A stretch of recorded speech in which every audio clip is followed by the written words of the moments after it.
So we'll have folks come out here and speak.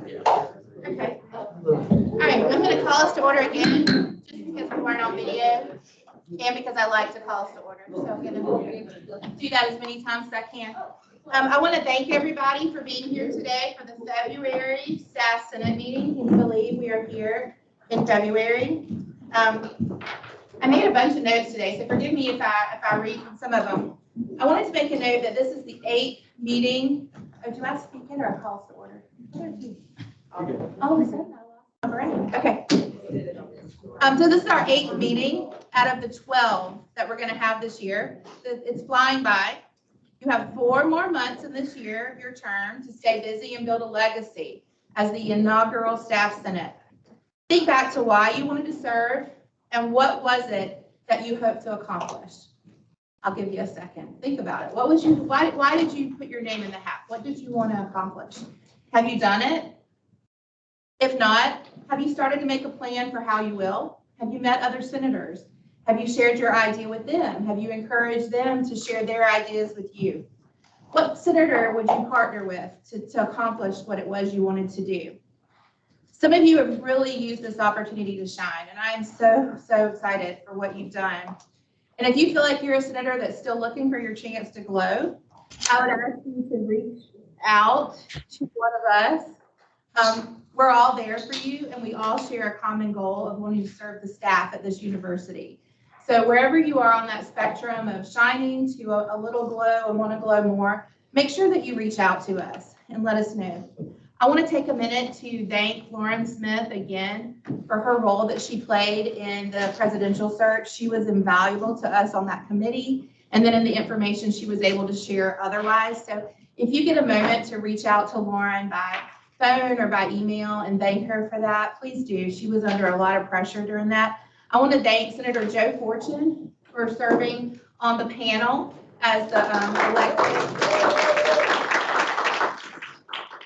He served very well and represented us better than anyone could have done in that role of selecting the new president and asking some really tough questions. We do have a new president, and he will be starting soon. We are really excited to welcome President Emeritus back to South Carolina. He's one of our own. His family, his children, they have degrees from UofSC, and we really do consider him family and one of us. And so we're excited to get to know him. Staff Senate is new. Since he was here before, he's not familiar with it.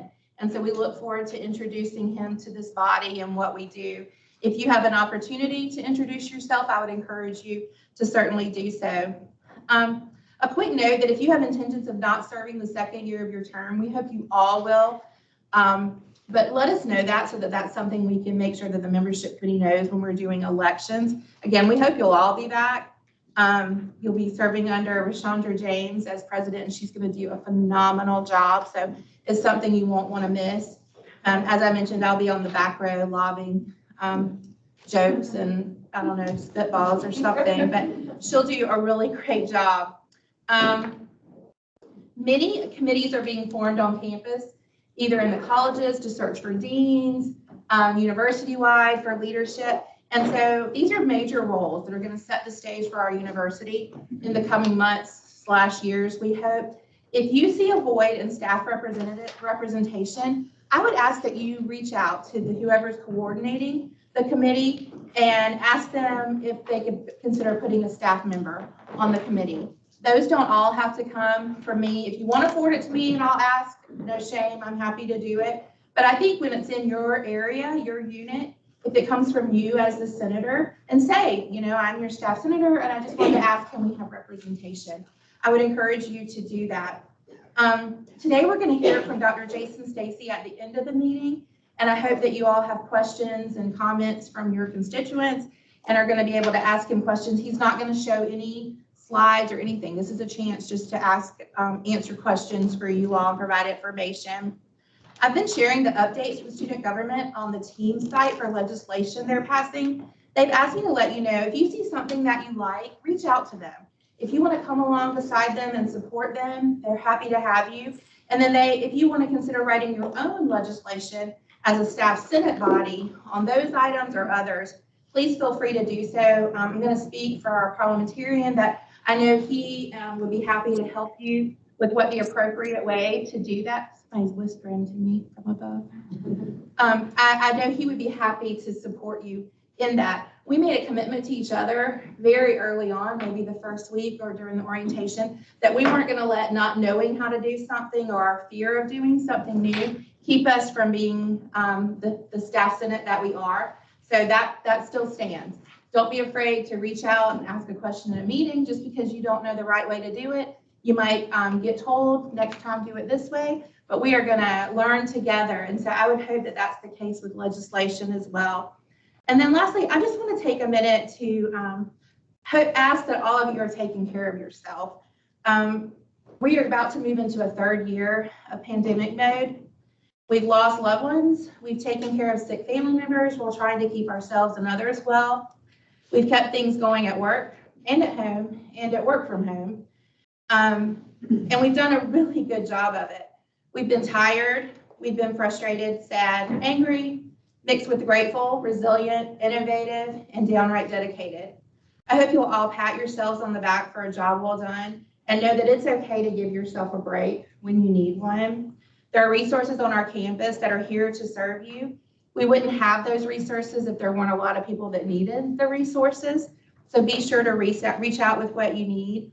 And most of them are free. So who doesn't love something free, right? So take advantage of that. And I would ask that you just take care of yourself and each other. So if you see that a colleague or a senator, or maybe somebody you don't even know, but you're just noticing that little UR cloud kind of over them, just say, are you okay? Is there something I can do to help you? I think the biggest thing we have going for us as a university family is the fact that we care about each other. The work needs to be done. We care about the work, but more than that, we care about each other. And so that just involves you letting somebody know in some way. So if there's anything I can do for any of you, please take a minute to send me an email or grab me afterwards. But I want us to all remember that we are people before we are senators, and that matters.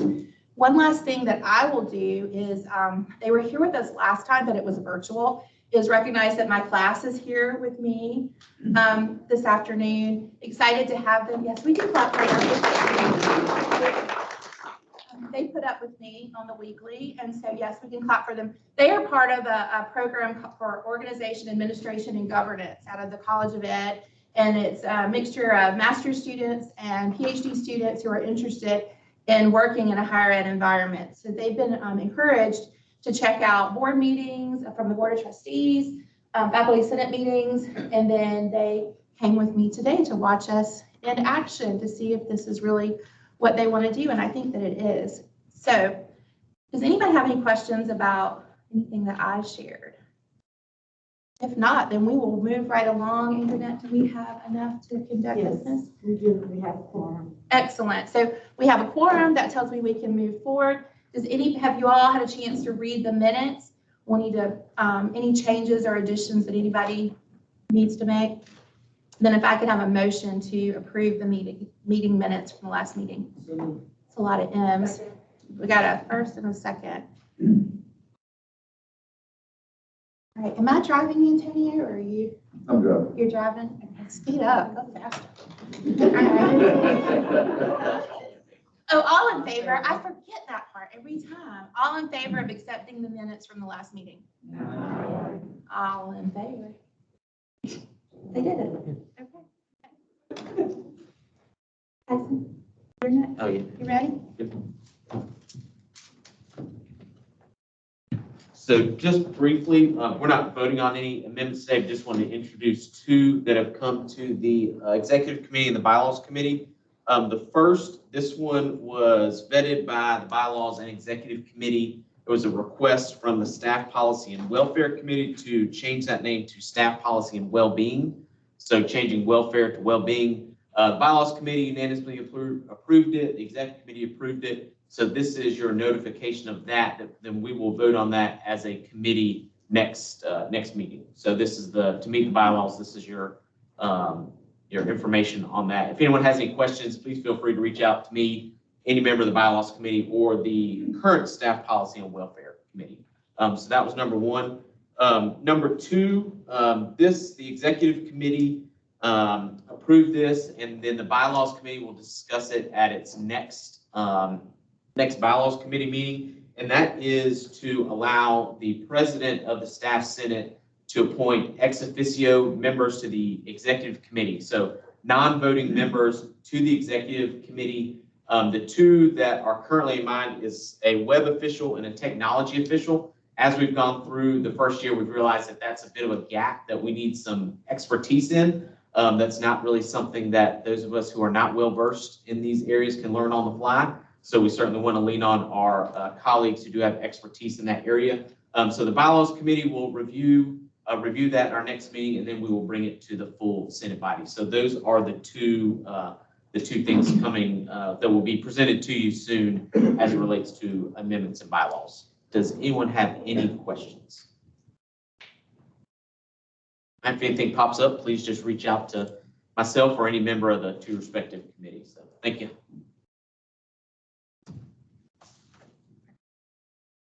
All right, when you do your committee reports, I don't think we have the puck today, the little microphone puck. So come up here and give that, and we'll start just in this order. So membership committee.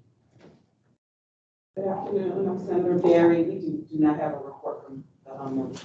Okay, no report from the membership committee today. From the communications committee. No report. No report from communications committee. The staff policy and well-being committee. Always, good, good. You guys are doing great stuff. These are the results of the survey. For those of you viewing at home, they are passing out the results of the survey, and then the senator will join us up here at the stand to speak on it. It doesn't matter. And I wanted to highlight that we have Janae back in person.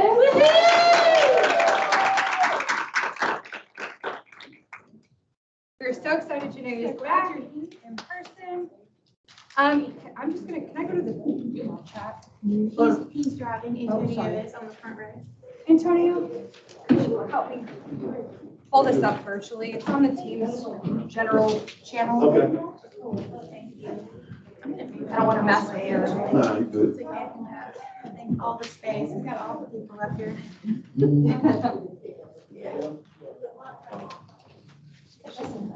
Yep, stop sign chat, and then general, let's go on. A little more. Oh, we didn't. Oh, sorry. Keep going.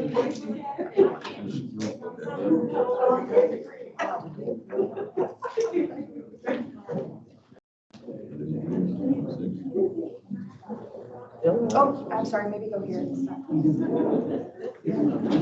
Yep. Perfect, let me just make it. All right. Good.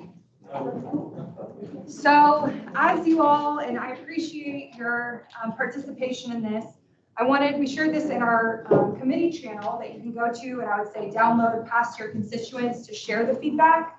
But we collected this feedback from you all in this room to select your top 3 top benefits that our committee should focus on in coming semesters and years. And this was the feedback that we received. With the first being free or reduced parking. Second, the medical insurance, no copay or annual deductible. The third being modified summer work schedule.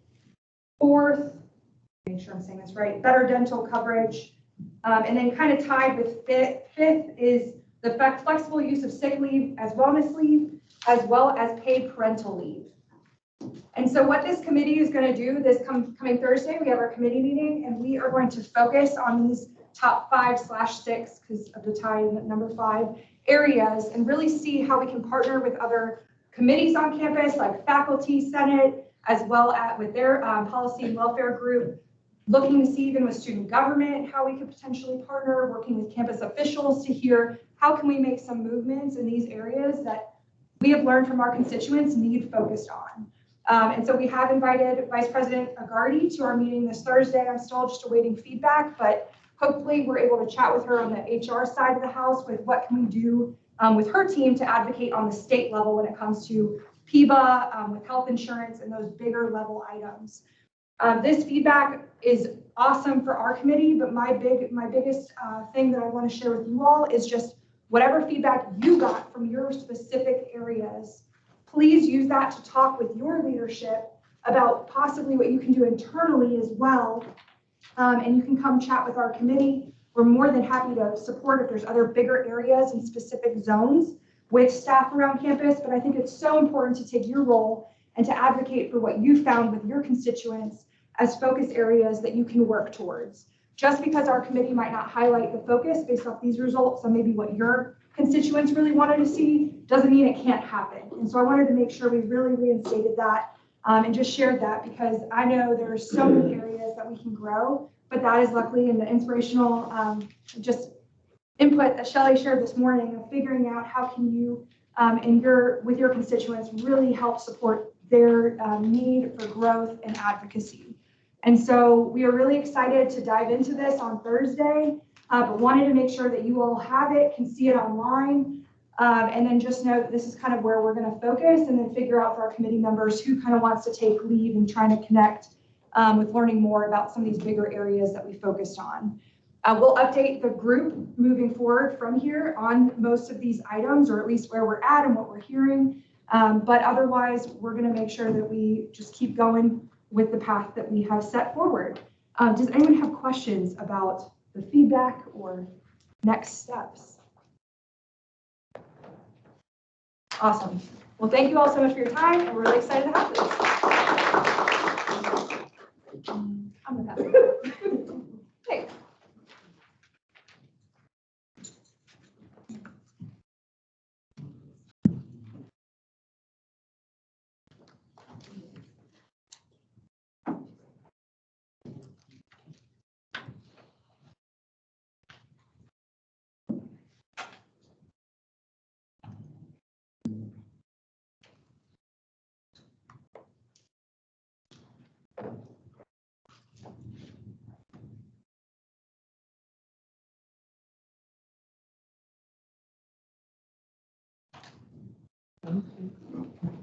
Excellent job to you guys with the Staff Policy and Wellbeing Committee. I've been privileged to be their liaison, so I see all the hard work that they're doing and how hard they're trying to represent all of the staff on our campus.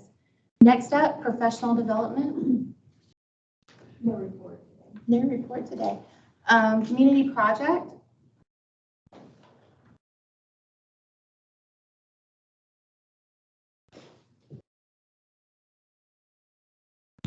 Well, when your mask starts in your ear, it's fine. Hey, everybody, good afternoon.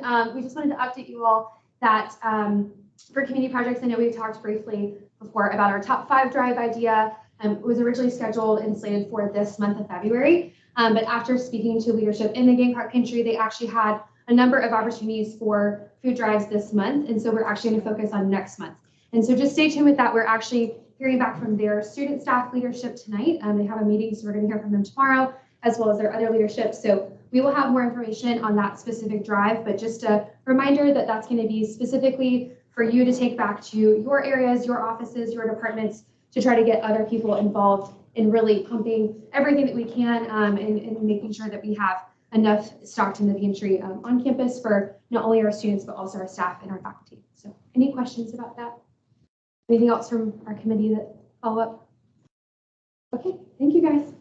Thank you very much. Next up is the Bylaws Committee. No report. Rely on y'all for exciting stuff. All right, our ad hoc committee, Senator Culpepper. No report. That's because y'all are working hard, I imagine. Okay, supposedly is what I hear. All right, next slide, please, sir.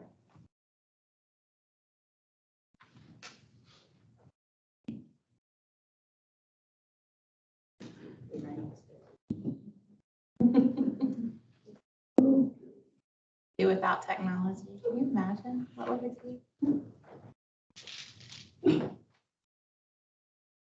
This is my moment for interpretive dance. You ready?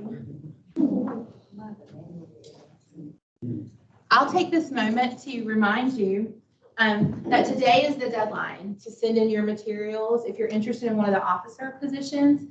And some of you guys, I should have already seen you turn in an application and some information because you are a hidden talent that needs to be elevated to the stage. So I expect that we'll get some more applications coming in today. If you have a question about a position, please contact us and we'll let you know. None of us are superhuman. I know that comes as a huge surprise, but it can be done, and they're all really fun positions to get involved with the university. And so we would love to see some more applications for positions. So last day, get those in for us. Next up, Tyson. I think that covered on Oh, you don't want another moment? No, in the I'm good. spotlight? Okay. Next, then we'll move along to Angela and Lena for an update on the candidates. I'll be brief.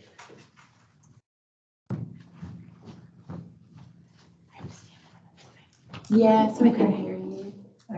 Hey, y'all. Okay, so Shelley already told you, you can still apply for the officer position. So don't be nervous. If you have any questions, let us know. The one thing I want to tell the entire staff, Senate body, is that we will be sending information of those who have applied and put their name in for the officer. So the Senate body will know in the next couple, like in the next week or two, you'll get that information. For those who have applied for the position, Angela and I will be communicating with you all what the March 8th meeting will look like. We want you to feel comfortable. We'll give you kind of a standard and expectation of how much time you'll have to speak, what slide number you'll have, things like that. So we'll make sure you feel good. If you have any questions about the process, ask us, because we're really excited that we're going into year 2.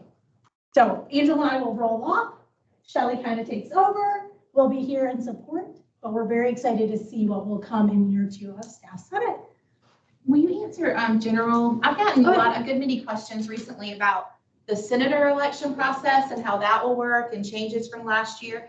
Can you speak to that a little bit? And then if you guys have questions, this is the way to ask them because they're very much in the know. Yep. So what's happening is we'll do officer elections. Individuals will be elected into the officer roles. And then once we know what the vacancies are based on who is put into officer positions, we will then figure out which units need to be elected for senator roles. So we'll work very specifically with those colleges, units, and organizations as needed. Our membership committee is wonderful. They're going to take the lead on the senator process, but we're going to use the electronic process just like we did last year. We're still learning. There always can be a glitch with technology, but we really do believe that system and that voting process using the HR feed into our system, which allocates the individuals who vote for a unit. I know that was a thing last year, but that's how it works because we do not want to manipulate data, right? HR gives us the data and we put that into our voting system and that's how it works. I don't want to manually change anything because there's a chance I'll make a mistake, which I like you would. So what questions do you all have? Yeah.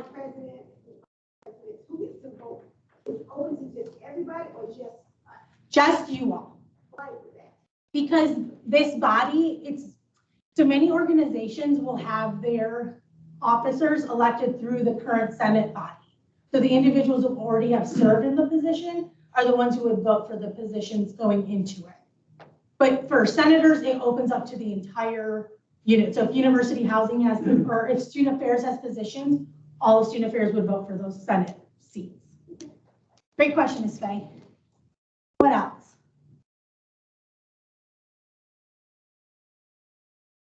So if you know of a unit that was not aligned correctly in HR, do you want to take that over? Oh, yeah. Yep. So if you are aware of units that are not in the right places based on HR feeds, please tell us, because Bridget will be helping us with that because we really do have to work with HR to get that fixed. We are not manually changing people to align. It really is based on EPMS and who you report to. Does that make sense for everyone? Like, we really didn't want to create that system because it's a hard one to do every single year. There were some questions there that had to do with the faculty principals and in those situations. And so we are following where they are aligned under HR. Yes. And so if they are aligned in a way that you don't feel they should be, that is a way to talk to the leadership of your area to have them realign so that they will flow that way. What we can't do is have a bunch of people telling us, well, I'm an advisor, but I'm in the college of XYZ, and so I should vote with XYZ, and well, that's very manual, and then you get into the an issue of, are those fair votes, that we're moving around the voters where we think they align. And so we want to make sure that we follow HR. Any questions, or if you have concerns about that, let us know that too. And we can discuss them here. But we really want to go into elections in a transparent manner with everybody understanding how that works. There's a question back. Oh, sorry, go ahead. Just for the way, it's kind of goes to your question, of course. The State House is going through redistricting, this some of what we're doing here. But just to be clear, I've got some questions with respect to those who are elevated to the executive positions. Once those seats become vacant, those who fill those seats serve the unexpired term of those seats, correct? That thank you for asking that question. The membership committee has been working on that component, and our goal is to clear that up because that is more of a procedural component that wasn't fully flushed out in the bylaws. So we will get back to you in the next meeting. So membership committee, if we can make a note of that, but we will clarify. We're still trying to figure out what's the best route for long-term. Do we want to, here's an example. If we expire those and allow them to truly run for a position, you start getting the offset of a natural flow of the Senate, right? So if you become, an officer role, your seat, someone comes in for a 2-year seat, allows the Senate to naturally flow. So we're not just always having a full disruption every 2 years. So that's a conversation the membership committee has been having. They're definitely in the throes of it. And our goal is to have that clarified. Great thing about being new, it's all creating, always. So good question, but we will keep working on it. If others have things like that, please send them to the membership committee. Put it in the channel. There's only a small group of us. So more ideas, thought process. If you come to a revelation, share it with us because we want to be better. We want to leave things better as we continue to move forward. Good. Any other questions that you have? Those were great. And these things will continue to come up. It's not that something was broken or didn't work. They'll continue to come up just because, as Lena said, we are new. It was brought to our attention that the student government uses a standardized numbering system when I've been sharing with you their legislation. Well, hello, duh, that makes so much sense, student government. And so now our bylaws committee and our parliamentarians work together. And so we have a standardized system to number our legislation. And so sometimes it just takes somebody bringing it to our attention for us to follow down that road. Thank you so much for your work. All right, next slide. Great. So I have asked that Dr. Stacy be ready to speak at 3:45. So we do have a short break for you to get with your committee members, make sure that you're on the same page. I know most of our committees are meeting virtually right now. And so this is a good chance to pull together with your committee to have a face-to-face for roughly 10 to 15 minutes. If I know him, he'll be here early. And then we'll get him set up and ready to answer any questions that you have. If you don't have questions from your constituency, now might be a good chance to send them a quick message and ask them to give you feedback. But we'll go on break for, yeah. I was wondering, I know we're not at the point for announcements, but is it appropriate for to make an announcement? Sure, we could have some announcements. Does anybody want to make any announcements? Well, hello. I just wanted, Funny you should ask. kind of what the food pantry and all that, we are currently in the campaign for United Way. And I formerly served as the employee campaign director, and Grace Salter, who helps us set up things here often, she is now the employee campaign director. And so we would love for you to support. It's, you just make a contribution, $1 every pay period, $2 a month. It goes a long way. And with the pandemic, we have had students and faculty and staff That's perfect. partaking of the resources from United Way. So I just wanted to make that shameless plug. So give. Thank you. Well, thank you for that. Our speaker, thank you. Our speaker walked in just as we were getting ready. So I'm going to turn it over to Dr. Jason Stacy, who is head COVID control here on our campus, in the best of ways, the most positive ways. And I do meet with the committee that he leads once a week. And so he has been generous enough with his time to come and share information and then answer questions from your constituents. So I'll turn it over to you. Thanks, Shelley. Appreciate it. Head COVID guy is Head COVID guy. great. I'm going to add that to my email. That's My right. titles. And that did come up. I was at the Board of Trustees meeting and someone said, looking at me and they're trying to place where they recognized me and they said, you're who? And I was like, I'm the COVID guy. And they're like, yeah. But I do look forward to some time when we can talk about something other than COVID, but that's what we're going to talk about today. So anyways, everybody knows about Omicron, and that's the new variant, obviously. It spread very quickly, and if you've been watching the curves, we saw that huge peak, and we were thankfully on the back side of that, so we're glad about that. Typically, this is a milder disease than what we saw with some of the other variants, but I mean, not for everybody, but that's why we still need to take it seriously. But it is typically a little bit milder. Most people are experiencing headaches, sore throat, fatigue, sneezing. We're seeing some gastrointestinal symptoms from this variant a few days down the road, 5-6 days down the road. Some people are having some nausea and vomiting and diarrhea. So it's not everybody, but we're seeing that as well. We are still really engaged with campus testing. College of Pharmacy is doing a great job testing high volumes of people, and we're still reporting in under 24 hours. We're testing, over 1,000, usually about 1,500 people a day, and still reporting those at under 24 hours, which has been great.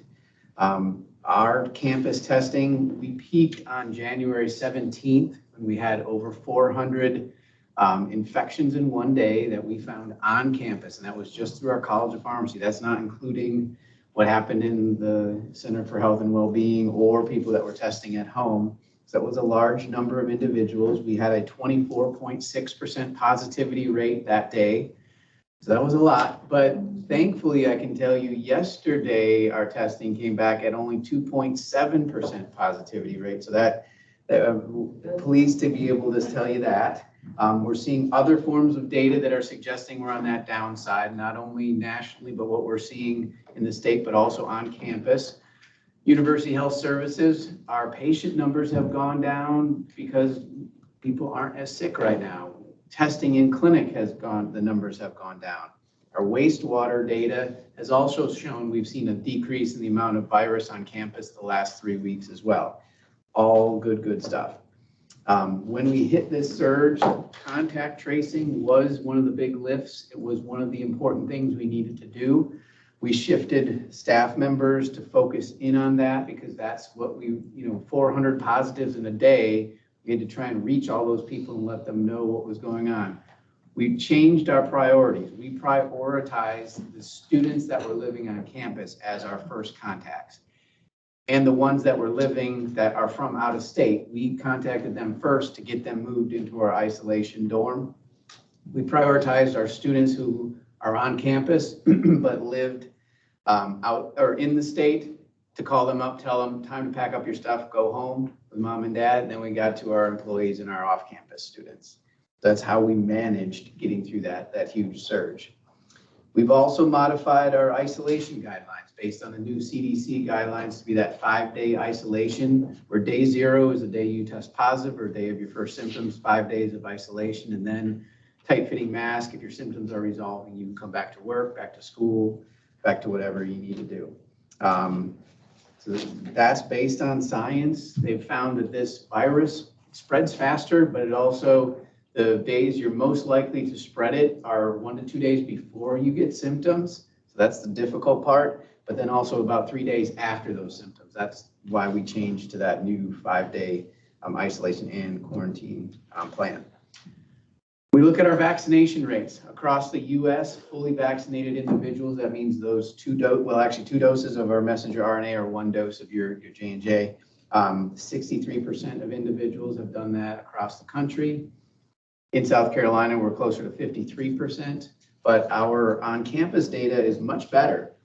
Students, and this is what's going to be posted to the dashboard or is about to be posted to the dashboard today. Students are 71.3% vaccinated, faculty 81.4%, staff members 68%, and overall on campus we're 71.5% vaccinated. That is the minimum amount because there may be some people that are on here who still haven't given us a card. So that's minimum amount of vaccines.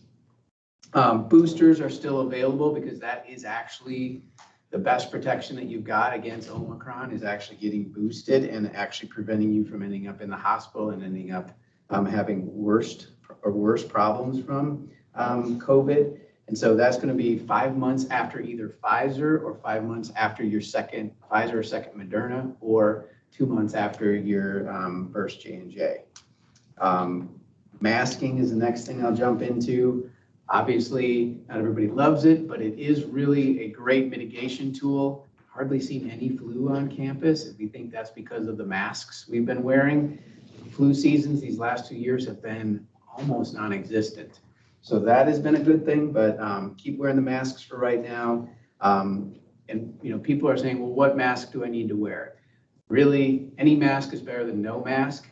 And a mask that you're willing to wear for a prolonged period of time is the mask that we need to be choosing. But if you're looking for the best, it's either one of those KN95s or an N95. And then the surgical masks would also be worth looking into. So as I close, I'd just like to thank each and every one of you for wearing your masks, for getting tested, and modifying your lives to help improve the health of the other individuals on campus. So I appreciate your time. I'm happy to take questions if there's anything from the room. After having the COVID, when can you get the booster shot?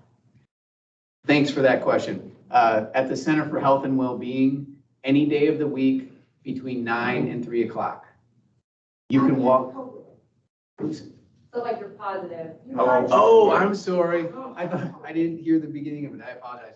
Afterward, it's really, I would say 2 weeks is, there's not really a specific time, but certainly after your symptoms resolve, there's not a specific thing that says this is the line you have to draw for when you should go do it. I would say certainly let your symptoms resolve, get to a point where you feel comfortable coming over and getting it.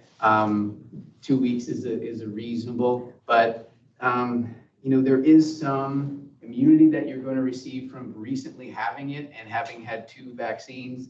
So I would still get boosted, but it's not a huge rush if you've just had it. So 2 weeks to a month, I think, is very reasonable time to come and get your booster. I have a question along the same lines with the booster. If you've had the booster, because you said you do it 5 months later, when should you boost again? Good question. We don't know that answer yet. Although, because that can segue into this. If you are someone who's immunocompromised, and not that we're going to go into definitions of what that means, but if you are someone who is immunocompromised, it's now 3 months after your booster, you can get your 4th booster. That was just released. It was previously 5, now they've changed it to 3. So I think we're going to start hearing things about the next booster, but not yet. Thank you. So obviously of those 3 sets, faculty, staff, and students, staff is the lowest percentage in terms of vaccination rate. So we are the staff senate. I'm wondering what is being done to help improve vaccination rates across campus, and how can we as members of staff senate help in those campaigns? We still have the Garnet and Vax program going on. It's not the incentive-based part, it's the educational component. And so if you say, hey, my department or my area, I think we'd like to talk more about it, we can help deploy a vaccine educator over to speak to your area. So we'd be happy to do that. If you want to email me, please do, but I can help put someone in touch to start that.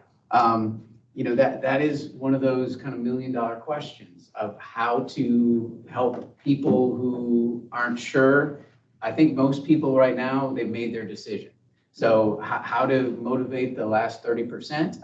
That's a really great question, but we're happy to help if education is the piece. But really, if you read the research, it's personal conversation. So it's a conversation with your healthcare provider, someone that you trust, sitting down and having that person say, this is something I really think you should do. It's beneficial for your health. But the thing that really makes me the easiest sell job that I could tell you is I was just on every Tuesday, Prisma puts on basically an infectious disease conference. It's at noon. And it's all we've been talking about is COVID for the last 2 years, basically. And their data would tell you the people that are in the hospital and the people that are dying are all the unvaccinated people. I mean, it's the vast majority. It's in the 90 percentile range. And it's discrepant as far as number of unvaccinated individuals in the United States. And it's just an unfortunate thing because that's preventable at this point. But we'll see. I don't know. If we knew how to motivate people to do that, that would be the thing. But it's a personal choice, so I'm not going to tell anybody what they have to do. Right there. So as Omicron begins or continues to fade, what metrics will the university use in order to make the determination to relax the mask policy? Great question. There is some dialogue to start discussing that, but nothing's been determined yet. We are just seeing, we've had 1 full week of good testing data. So we have discussed it, but no determination yet. We're trying to figure it out because again, there's not one single piece of data that's the exact thing to monitor. So we'll try and keep everyone informed as we make some of those decisions. I have a 2-part question. The first one is, can you tell us about the Get Vaxxed masks, and are they effective as you were talking about, and is that through the health center? It's actually through UofSC Communications, and I'm not sure which website to go to because I'll tell you the truth that over at the health center this is the minimum requirement for us, and you can go up to the KN95, and a lot of our providers that are front line in front of patients are wearing those KN95s. But if you're saying, I want to wear something like that, you could do this and then put one over the top. So they are still selling those. I hear they have them available, but it's through communications and I'm not sure what to tell you. And I can share that. Okay. I think I can do that. And then my second part of my question is, what's the university doing to prepare for spring break? We know that students are going out, we'll be coming back, et cetera, and what actions are we doing and what can we do in regards to that also to help prepare our staff, who will be interacting with those students, et cetera? It's the same answer as the masks. We are discussing how because again, some of that depended on where we are, and if we didn't see the numbers start to come down, it would have been, we're going to continue everything that we're doing.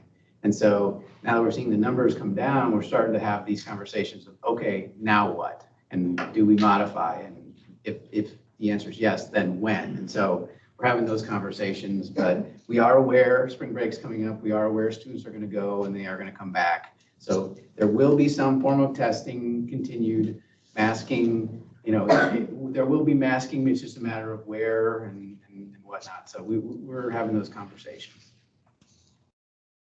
Right here in the front. I had a question.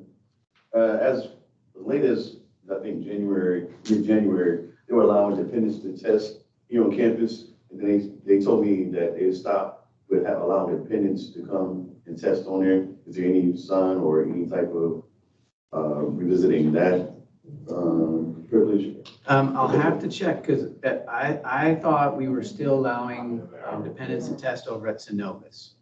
But I will have to confirm that with the College of Pharmacy. I don't want to mislead you, but you could look at the testing website and see, but I'm not positive. I need to check because I thought we still were doing that. I have a question from a student. It said, why are we allowed to come back to school after 5 days, but technically we're still contagious for 5 more days after that? Well, I mean, part of that was to try to allow people to get back into life a little quicker, knowing that they are less contagious. But not everyone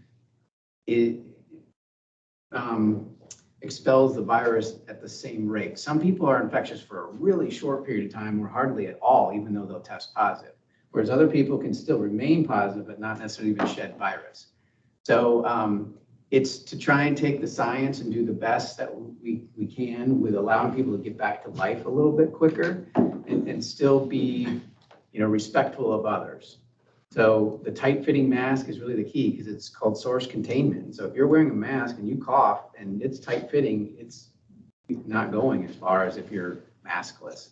So really it's to try and allow people to resume things, but still in a safe manner. Yes, thank you for coming. And could you tell me what the university's definition is of fully vaccinated? It would be the same as what the CDC is telling us. That's 2 vaccines. So not the booster. Not boosted.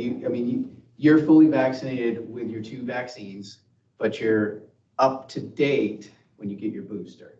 So we are still using the CDC's definition, which that's what I'm reporting to you from the United States, that 63 and then the 53 for the state. Those are 2 vaccines, not boosted. Our boosting numbers are not as good. And I don't know our numbers on campus. We've struggled to try and get our computer system to spit that out to us because it's it's not, but the way the system was built, it was built to plug in the 2 vaccines and then the third one just sort of had to be added on the back end. But the national vaccine numbers, boosters are not very high, they're about 30%. I was wondering if you had data on what percent of the campus population has been infected during this wave. Then I guess to drill down even further, what percent has been infected and all, kind of to look at that along with the vaccination data. Yeah, I can tell you we've had about 4,100 infections that we've tested that have been positive since January 1st. Now, are you not able to easily combine that with uploaded results from other places? And it's 4,400 that have uploaded, including our campus testing in the University Health Services. But numbers of home tests, number of people who have tested at an urgent care or gone home and tested, that I don't have those numbers, or also people who may have been positive at one point but didn't test. So it'd be great if, it's really what you're asking, I think, is numbers of people that have been vaccinated, including number of people who've been infected. So how many people are really vulnerable to this? But I don't have an exact number and I don't want to try and make something up. But the numbers that I told you, those are real, the 41 and 4,400. Those are our numbers that from this week. I think it would have been the end of last week. Those were the numbers.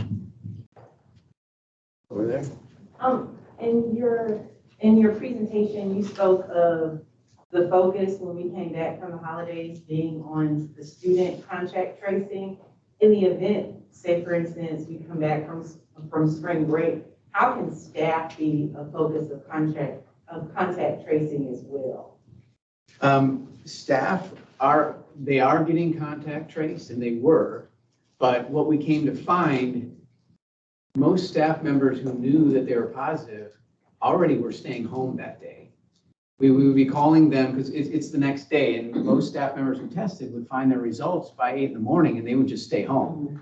So we found that call, if we're calling you at 9 o'clock in the morning and spending time, and not that it's valuable, but we're spending time contact tracing you and discussing with you, we're neglecting these students who are on our campus currently. They're in their dorm room or doing something. We needed to get them out of the population as quickly as possible. And then we're messaging staff members. Employees we're taking care of, unfortunately, they were doing a better job taking care of themselves, so they required less effort on our part, if that makes sense. 400 a day, we had to figure out a way to get through it all. And the problem is, it wasn't just one day of 400, it was a 300, a 400, a 380, a 275, and you put that into a week, we were hitting thousands in a week. So that was the challenge, I think, right back there. Yeah, I guess I'm trying to piggyback on Mike's question. This idea that I asked you last time, and I said it almost, we all kind of laughed at it because it was so early,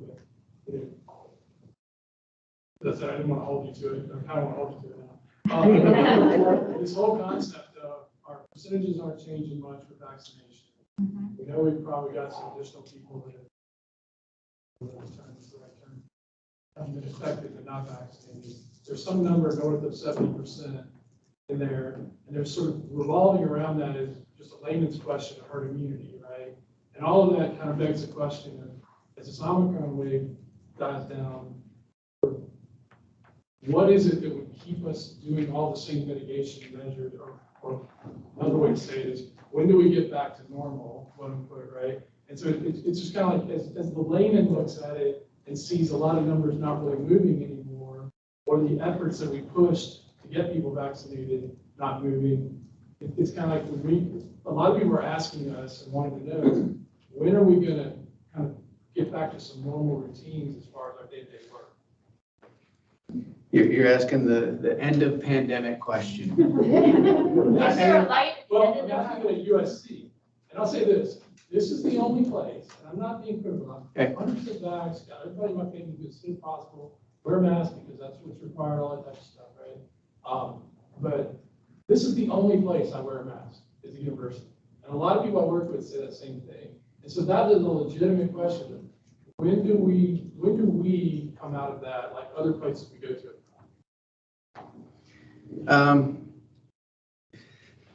It's an interesting question because, I mean, you could say South Carolina, University of South Carolina is different than other universities, and having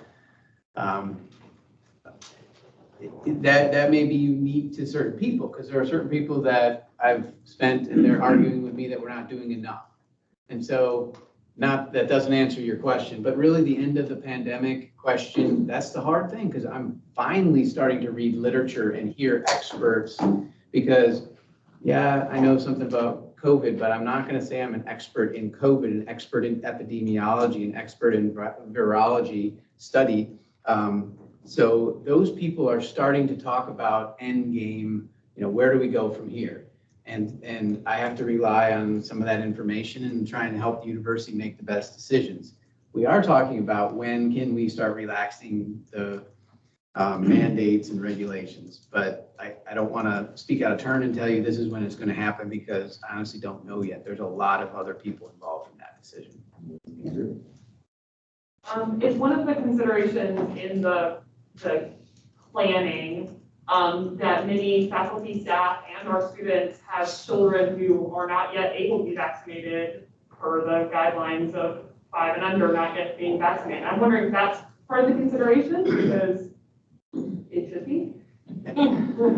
Absolutely, and that's why, that's a great follow-up to the other question, because those are two different perspectives on the same subject. And, I hear, parents of students will email me and say, why are you doing this to my student? You're impairing them, you're harming them for life because you're telling them they have to wear a mask. They aren't going to end up in the hospital with this. And I'm just have to say, well, unfortunately, there are other members of our campus population. Your student is not the only one that comes to campus. And so we're trying to make a public health decision for everybody involved. And there are two very different ends of the spectrum of how people feel. And so we're trying to be respectful of everybody is the answer to that, both of those questions. Senator Johnson, in reference to Antonio's question and from College of Pharmacy, I just received a text and they said that household members of faculty and staff can take. Okay, So thank you, I appreciate it. Thank you for looking into that. Did they say, was it only at one of the certain testing facilities, or was it? Synovus. Okay, thank you, appreciate it. Who's next? Back there?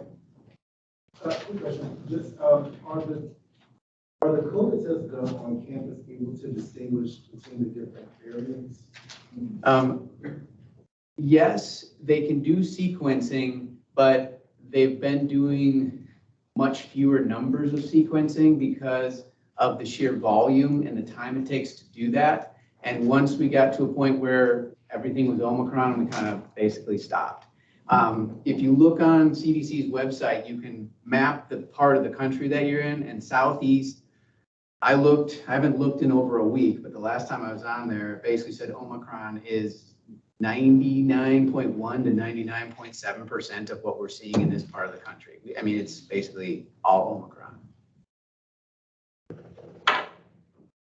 Anything else? After having COVID, at what point should you get tested again on campus? So let's say you have it today, you test positive today. They're exempted for 90 days from the testing protocol. Okay, that's fine. Because some people will test positive for a very long period of time. It can be a month or more, and especially with our PCR tests, those are more accurate.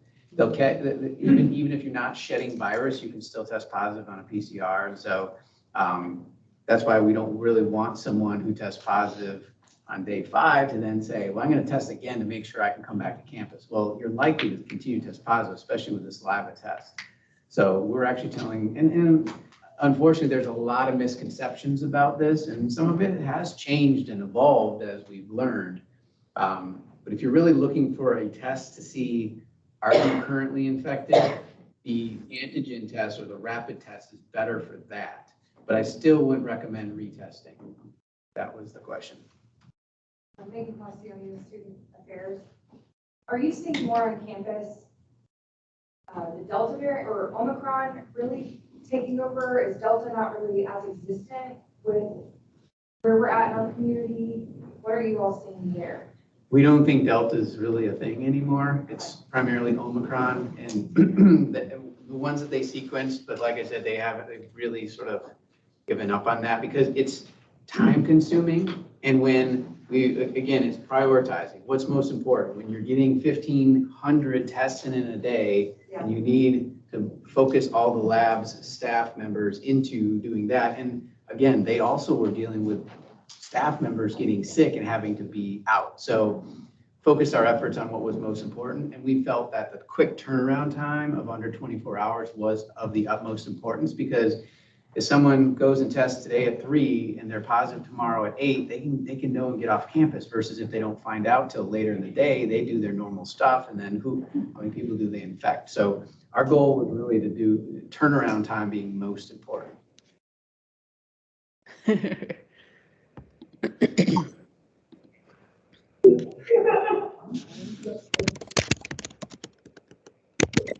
Yeah.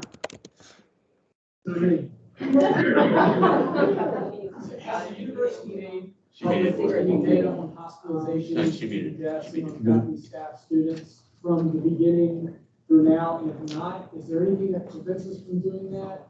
I mean, the dashboard is extremely helpful for case count, positivity rate, all that, but in terms of severity of illness, is there anything that the public gets available? No, actually no, but I haven't heard of a student that ended up in the hospital that started through our campus, on campus that ended up going to the hospital related to COVID. I did hear of a student who ended up, who was out in Colorado, and this is from a faculty member telling me that this student was in her class who was in the hospital and was ventilated for a period of time, but then was extubated and came back to campus. And so, but that was out of state. So, and this is kind of anecdotal. On the side at a meeting, she came and told me that. So I'm not aware, and I hope that remains the case. But faculty and staff members, I don't have access to that data. Hi, Kelly Baker, Student Affairs. Can I ask a non-code related question? Yes, please.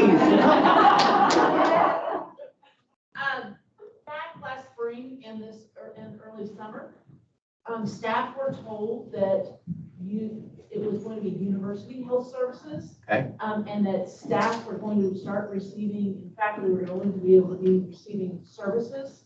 And now there's been a shift back away from that again, from my understanding. Can you provide an explanation of why that shift happened, and if that is accurate or not? And so, yeah. Thanks for that.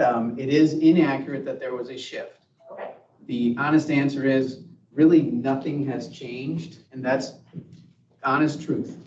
I assumed this role, and we switched within a month of me assuming this role, and there were, again, so many other things that needed to take priority.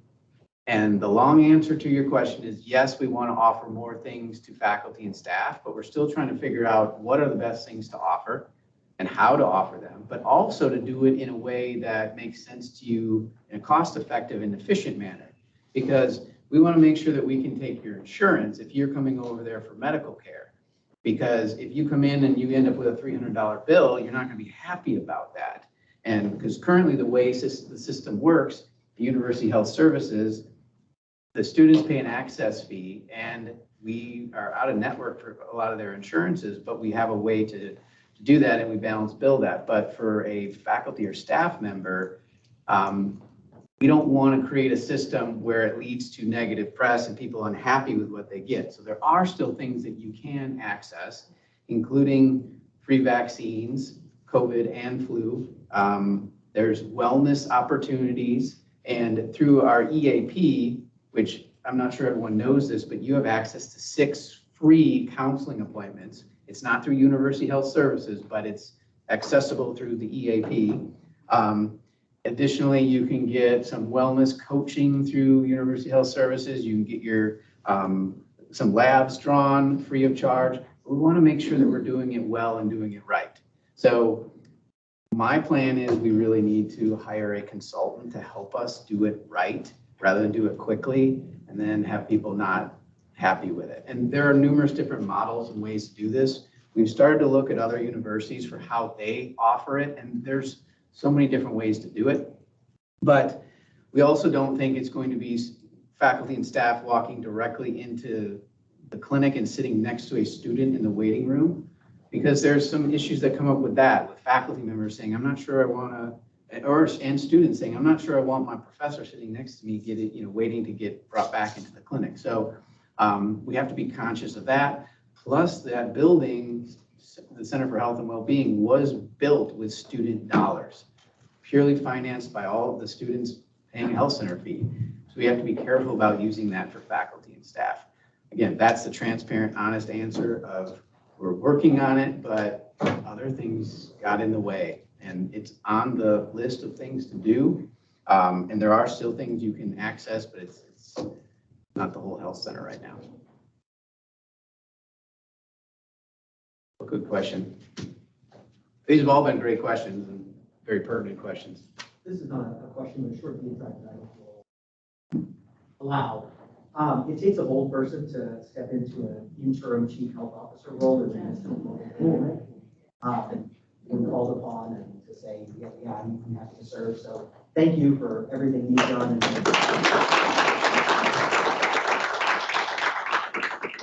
everything you've done, your predecessor and staff to shepherd us through. It's been no easy undertaking. While we've experienced inconveniences in our daily lives, it completely shifted the work that we do. So just a huge thanks to you from me as an individual, Mike Dial, Senator from the Provost's office, and I think from many in our staff senate. Great, thank you. That was my favorite question of the day. It's been a team effort. I mean, I'm just the one representing and talking about what we're doing, but I'm not the one who's doing it all. There are a number of individuals on my staff that are doing a ton, working long hours and coming in on Sundays, Saturdays, and Sundays to do all this. So they really are the ones that need to be thanked. So I appreciate that, but I just come up here and tell you all about it. But I mean, I'm doing things too, but they are really spending the time and effort to do it. Yeah, sorry, I have another question. So I've taught a class last semester, teaching a class again this semester, and I kept hearing from my students about how they could not get in for counseling. Is there going to be an update? Are we going to hire more individuals? I know if it's extremely emergency, that they will be seen, but I want to know what's going on. Tell them that we are currently making changes, currently making more available appointments that can be web booked on a same day basis, meaning they come available 18 hours before the time frame. So if a student needs help and they can look, there may be some appointments for them to make on their phone. In addition, there are walk-in appointments every single day of the week that go unused. So if a student really needs to be seen, they can walk in and say, I need help, and they'll get taken care of. I know not everyone wants to do that because they say, well, I'm not in crisis. I don't need it right now, but I want to get in. So that's been my motivation to switch some of the appointments from these walk-in crisis appointments to these same-day availabilities. That's what we do. My expertise in sports medicine. So I see a lot of same day urgent things. You know, you weren't hurt 12 hours ago till you went out and did something and sprained your ankle, or were playing basketball over in intramurals and you end up needing care. And so we have that mechanism of same day appointments that are blocked and reserved until 18 hours before the appointment so students can get in when they need it. I'm trying to use some of that same thought process for counseling. And again, long answer is we're working on it. We're trying to modify things, and we have hired a few more people compared to the beginning of the semester, or actually losing my time frame. Yeah, what is today? We did hire some people through the fall and had, onboarded them and got them up to speed so they can see people, because the individuals who do an intake visit, like the first visit when a student comes, is different than the person who counsels them all along. And it doesn't mean nothing happens on that first visit, but the people who do the intake visit counsel them, give them information, and then help them figure out how to best obtain care in the future. Because some students actually really will benefit from going to a group session over a one-on-one counseling.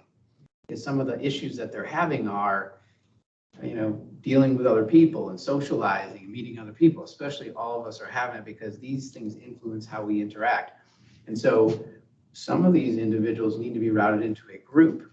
So we're doing that versus individual counseling, versus sometimes they just need someone to listen to them and say, everything's going to be all right. You broke up with your significant other, things will improve. Here's some ideas. Here's how to relax. Here's some resources, because we have a lot of online resources that we can route them to. They just don't always know how to get them because there's almost too much on our website. At least that's what I've felt when I've tried to look at it. We've created so many opportunities for faculty, staff, and students of things to access that it's hard to pick and choose what's the right thing for me at the moment when I need it. So we're trying to work on all of those things, but I've heard, it's 6 weeks, and I go and I look and it's 3 days at the time. There is a lag time, but it's not what people are saying, because they keep telling me, I hear that in most places I go after we talk about COVID, then they say, that the mental health, there's not access for students, but it could be better, but it's not as bad as everyone's saying. Thank you.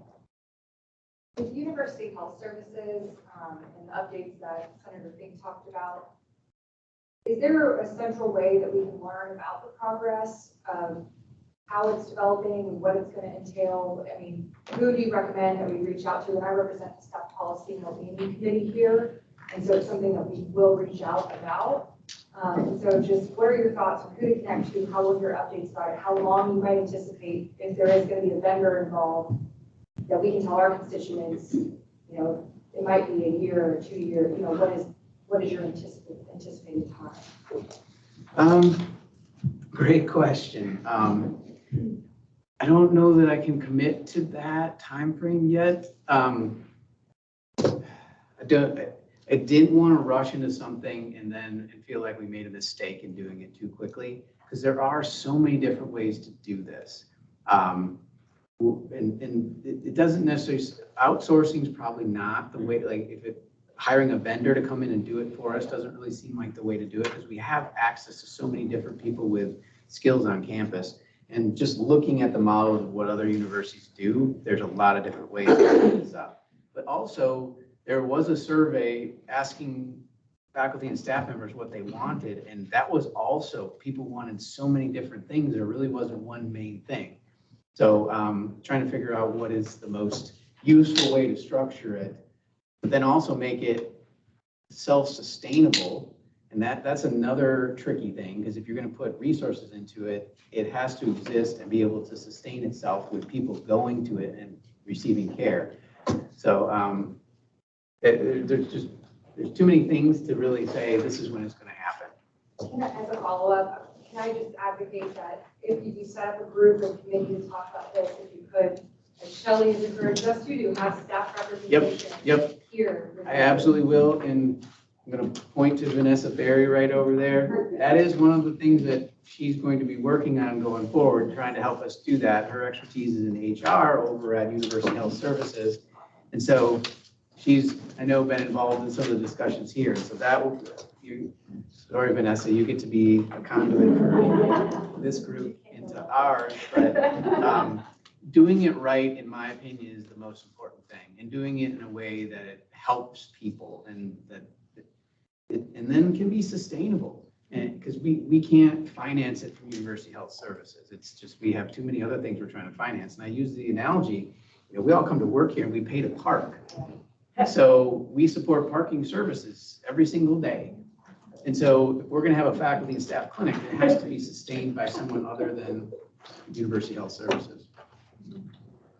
Unless we find some place in the budget where it can come from, but we don't have a budget line item in University Health Services to create this whole system. I probably say too much at times, and that may be one of those. Just want to thank you for clarifying that, because I was about to ask that funny question. As a former student body treasurer, I'm very familiar with sort of the fees that get put on students, right? And it's very clear to me that students have for a long time paid a student health fee, right? And this may not be what this body wants to hear, but faculty and staff are not paying a faculty and staff health fee, right? It seems to me that's y'all's biggest challenge in terms of the service question is where's this funding source going to come from? Right now, I don't think any of us want to have a fee like that.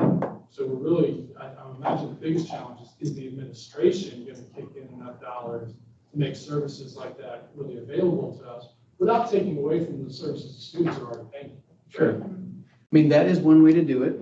Does it come from administration, or does it just sustain itself because we staff it in a way, we figure out how to do it so that, if Jason Stacy needs something done today, I can make an appointment and submit my insurance, or maybe I pay a fee, a copay that day in addition to my health. I mean, because we all have health insurance, but we actually came to find not everybody has the same health insurance too. So that makes it slightly another variable that throws into the mix that makes it more challenging. So there's all kinds of things, but you're exactly right. We don't want to use, I've been told, you cannot use student dollars to finance a faculty and staff clinic, because that would be a big no-no.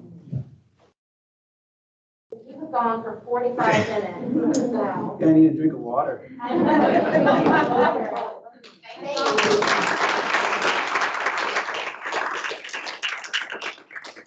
Thank you so much for your time. You guys ask great questions. All the right questions you guys have asked. Thank you. All right. Thank you. Yeah. Antonio, can you move us to the next slide? I think we're ready to wrap it up. Thank you all for wonderful questions for Dr. Stacy. I hope you can take those back to your constituents and let them know that you had this opportunity to ask great questions and that he stayed as long as the questions were coming. A quick reminder that our next meeting is on March 8th, and we will be back in this room. You still have a little bit longer to submit your name for an officer position if that's something that you're thinking about doing. And then, or you can come chat with an officer real quick after this meeting. But now we will, do I have a motion to adjourn? All in favor? We're adjourned. Thank you.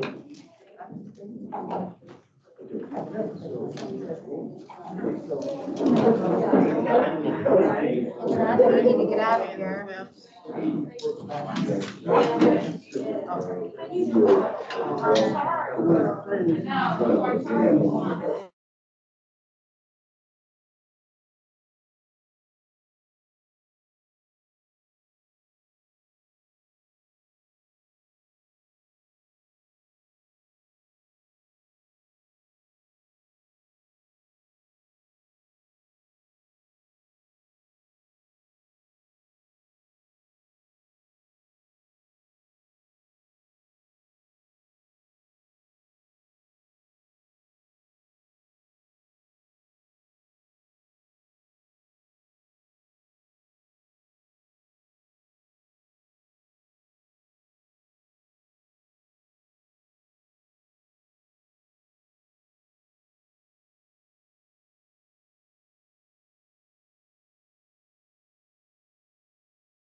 He's actually the one that